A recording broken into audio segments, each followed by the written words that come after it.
నిలబడి నీళ్లు తాగనివ్వరు, పరిగెత్తి పాలు తాగనివ్వరు, ఏమీ చేయకుండా కనీసం కూర్చోనివ్వరు. ఏం చేసినా తప్పే, ఏమీ చేయకపోయినా తప్పే.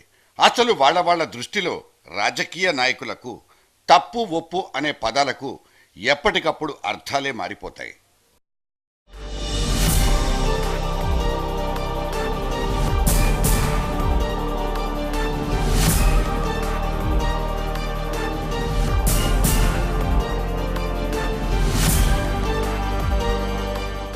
ఒక నరరూప రాక్షసుడికి 3 నెలల క్రితం ఉరేస్తే స్వీట్లు పంచిపెట్టి పండగ చేసుకుంది ఒక పార్టీ.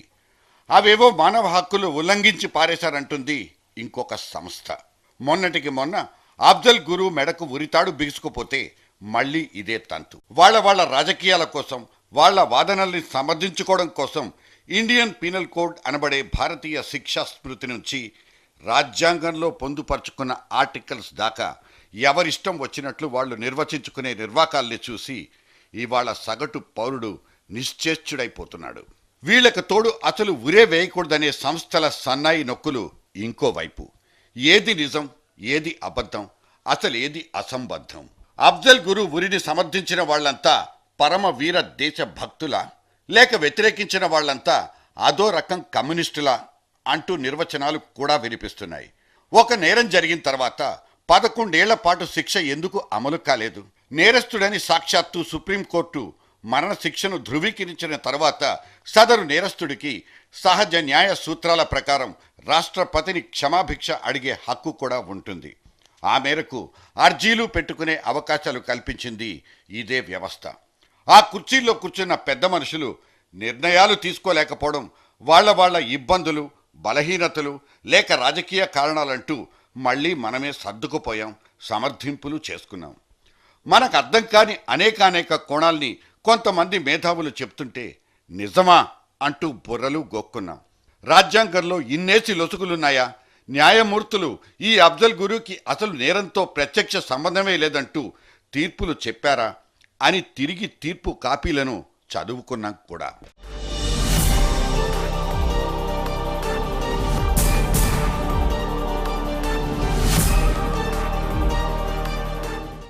చేసిన నేరం చెప్పుకుంటే పోతుందని చిన్నప్పటి మన పెద్దోళ్ల మాటలు వినిపిస్తున్నాయి. ఇదే అఫ్జల్ తన చివరి ఇంటర్వ్యూలో ఓ జర్నలిస్టుతో అన్న మాటల్ని తాటికాయంత అక్షరాలతో అచ్చేసింది ఒక పత్రిక.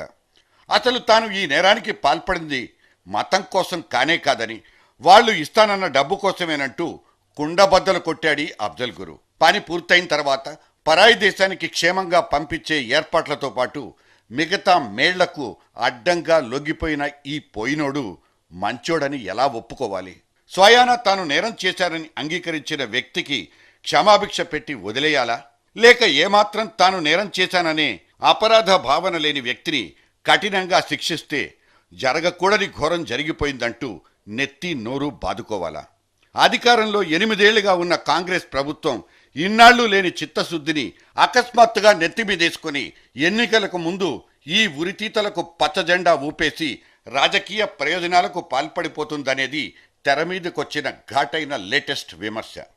ఆలస్యమైపోయింది, ఇన్నాళ్ళు ఎందుకు ఆగారంటూ అధికార పార్టీ మీద ఇంతెత్తున లేచిన బీజేపీ ఒకవైపు, ఇంకోవైపు నుంచి రాజకీయ ప్రయోజనాల కోసమే అంటూ పక్క వాయిద్యాల్ని మోగించడము గమనించాలి.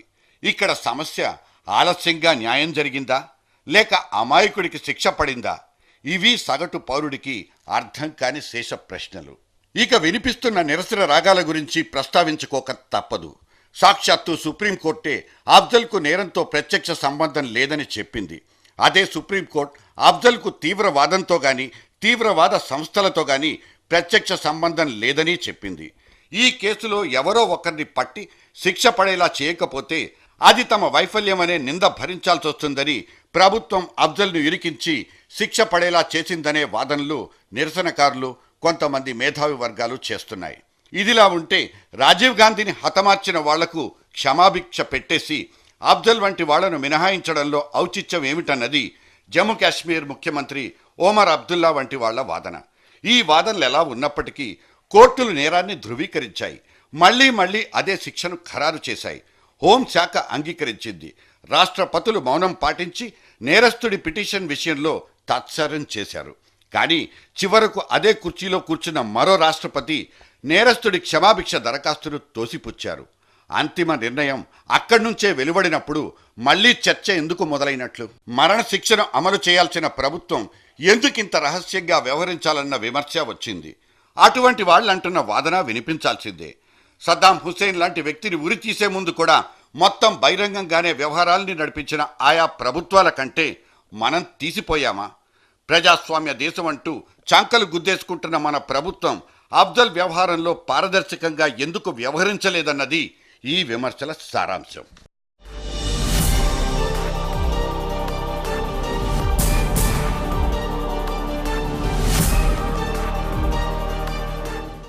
ఇప్పుడే చేతిలో పడ్డ ఒక జాతీయ దినపత్రికలో ఒక వార్త.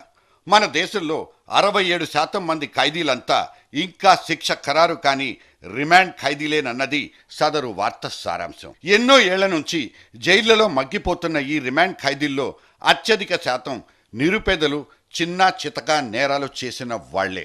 వీళ్లకు తమ కేసులు వాదించుకోవడానికి, బెయిళ్ల కోసం అభ్యర్థించడానికి తగిన తాహతు లేకపోవడం చేత ఇంకా జైళ్లలోనే మగ్గిపోతున్నారు. ఒకవేళ వీళ్లకు తాము చేసిన నేరానికి ఎన్నేళ్ల శిక్ష పడుతుందో అన్ని సంవత్సరాల్లో సగం భాగం పూర్తి చేసిన ఈ సామాన్య నేరగాళ్ల జాబితాను తయారు చేసి వాళ్లను సొంత పూచీకత్తు మీద వదిలేయాలని కేంద్రం నిర్ణయించింది. నిర్ణయం అద్భుతమే. కానీ ఈ చావు తెలివితేటలన్నీ రాజకీయ పార్టీలకు, ముఖ్యంగా అధికార పార్టీలకు ఎన్నికల ముందే ఎందుకొస్తాయో? జైళ్ల నుంచి పొలోమంటూ విడుదలైపోయిన ఈ రిమాండ్ ఖైదీల కుటుంబాలన్నీ గంప గుత్తన హస్తం గుర్తుకు ఓటేయాలనే కుతంత్రం ఇందులో లేదా అంటూ అప్పుడే టీవీ మైకు గొట్టాలు సౌండ్ బైట్స్ని పీల్చేయడం మొదలైపోయింది. ఇన్నేళ్ల మన సర్వసత్తాక ప్రజాస్వామ్య దేశంలో ప్రభుత్వాల నిర్ణయాలు నిర్వాకాలుగా మారిపోవడానికి అసలు కారణాలేంటి? నేరాలు చేసిన వాళ్లు చట్టానికి చిక్కి కోర్టు బోన్లెక్కిన తర్వాత అదే చట్టానికి ఉన్న చిల్లుల్ని ఆధారంగా చేసుకుని బెయిళ్లతో బయటపడిపోతున్నారు. వాళ్లకు శిక్షల సంగతి తర్వాత. అసలు కోర్టు ముందుకు కేసెప్పుడొస్తుందో తెలియదు. వచ్చిన ప్రాసిక్యూషన్ వాదనలు ఎప్పటికి పూర్తవుతాయో అంతకంటే తెలియదు. దర్యాప్తులు పూర్తవ్వని కేసులు, పూర్తయిన సాక్ష్యాధారాలు లేక మూతబడిపోయిన వైనాలే కోకొల్లలు. ఇటువంటి నేపథ్యాల్లో శిక్ష ఖరారైన ఒక నేరస్తుడికి శిక్ష పడితే, అది అమలైతే ఈ జాతి మొత్తం ఏదో క్షమించరాని నేరం చేసేసినట్లు ఒక రకమైన అపరాధ భావన కలిగించే పరిస్థితుల్ని కల్పించడం, అటువంటి మాటలు మాట్లాడడాన్ని ఎలా అర్థం చేసుకోవాలి? మనకు justice is delayed, but justice is not denied.